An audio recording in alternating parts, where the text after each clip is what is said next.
Pertambangan emas ilegal di jantung Papua Barat semakin menggila. Tidak hanya sekadar pelanggaran hukum, praktik ini menjelma menjadi ancaman nyata bagi ekosistem sosial, kemanusiaan, bahkan bencana ekologi. Di balik rimbunnya hutan pegunungan Arfak, ratusan gubuk tambang berdiri lengkap dengan koneksi internet dan transaksi emas yang berlangsung tanpa kendali. Siapakah aktor di balik operasi masif ini? Benarkah ada kekuatan modal dan kekuasaan yang melindungi praktik yang merusak ini? Tim liputan kami menelusuri langsung ke lokasi dan menemukan sejumlah fakta yang menyayat hati. Dari pusat Kabupaten Manokwari, lokasi yang akan dituju berjarak sekitar 70 km dengan waktu tempuh mencapai 5 jam perjalanan. Tim berangkat menuju dalamnya pegunungan di Kabupaten Manokwari. Perjalanan menembus hutan Papua tentu tidak mudah.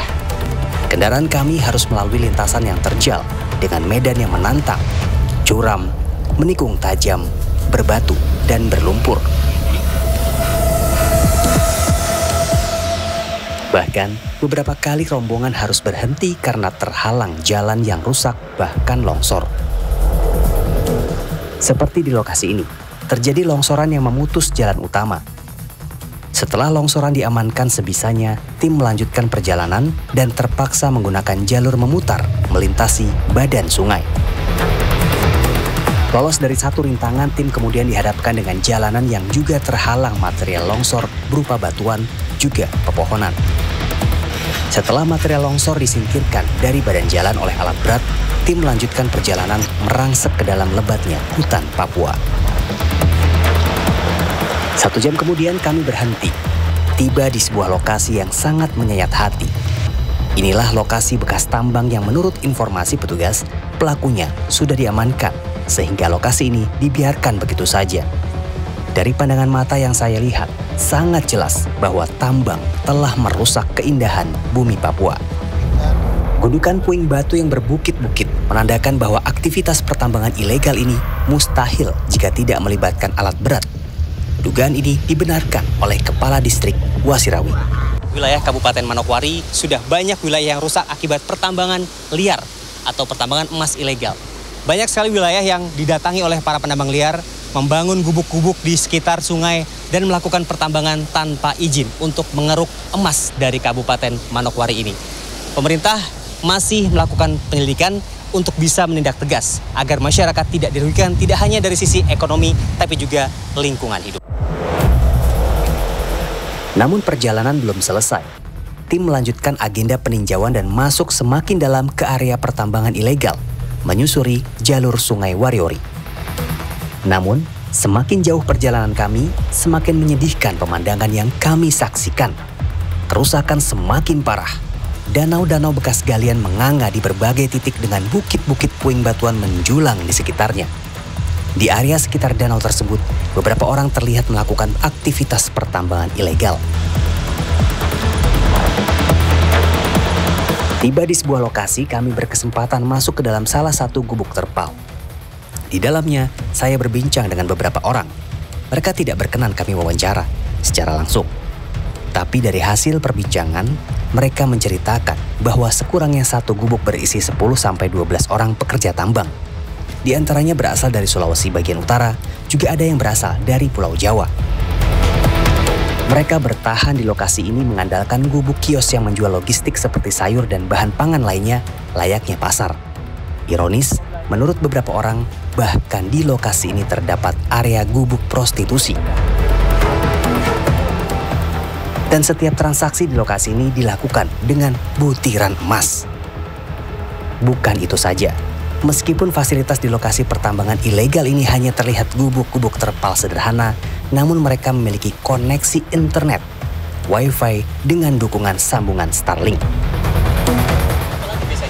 Sudah langsung dibakar, sudah jadi. Jadi emas? Iya. Jadi Mas, ya, dibakar ya. Berapa harga dijual di sini?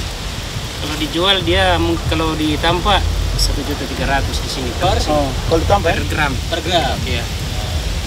Kalau dia ISP 1.500. tapi ada pembelinya. Ada.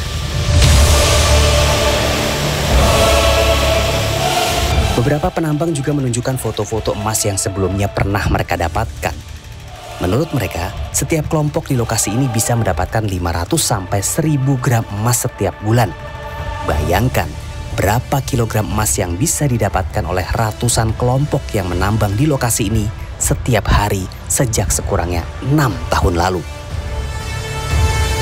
Namun rasa terkejut kami lagi-lagi belum selesai saat kami menemukan sebuah lorong seperti mulut gua. Inilah pertambangan dengan metode berbeda. Alih-alih mengeruk dan membuat danau, kelompok ini memilih menggali gua dengan kedalaman yang luar biasa. Melihat gelapnya lorong di depan saya membuat saya gentar dan langsung membayangkan risiko terburuk yang bisa dialami oleh para penambang ini. Ini gali sedalam ini setiap hari berapa meter, Pak? Tiap hari berapa meter? 2 meter. Tidak sampai setengah meter apa. Setengah meter, jadi digali terus ke dalam ini? Iya. Ya, jadi ini adalah terowongan atau galian yang dibuat oleh para penambang emas di wilayah Kabupaten Manokwari untuk mendapatkan emas di daerah ini. Dan kalau Anda bisa lihat, ini adalah selang-selang yang dimasukkan ke dalam. Sistemnya adalah para penambang akan menggali kedalaman gua ini. Sampai saat ini mereka mengaku bahwa kedalamannya sudah mencapai 30 meter. Ketika digali, mereka menggunakan selang ini untuk mengeluarkan air yang ada di dalam agar mereka bisa mengangkat materialnya dan ditaruh ke dalam box yang akan mereka tempatkan di luar. Dan di dalam box itulah mereka akan menyarikan atau menyaring material dari dalam untuk bisa mendapatkan butiran emas. Dengan metode pertambangan ilegal sebesar dan semegah ini, kuat dugaan bahwa pertambangan ini melibatkan orang-orang yang punya modal besar, bahkan kekuasaan. Ya, semua yang datang ke sini hanya bisa mencari dan mengambil keuntungan dari daerah ini. Penambang emas, mereka akan bawa ya semua hasil-hasil itu pergi. Dan hari ini ya pertanian di 2 distrik ini sangat stagnan dan masyarakat tidak bisa melakukan aktivitas pertanian karena memang air yang digunakan dari sini sudah tercemar, jadi tidak bisa digunakan sama sekali. Jangan sampai kita termanipulasi praktik pertambangan dengan kedok tambang rakyat. Karena yang saya lihat ini bukan untuk menaikkan derajat rakyat, tapi memanfaatkan rakyat untuk keuntungan sepihak yang serakah bahkan haus darah. Yogi Tujuliarto, Iman Firmansyah, Manokwari, Papua.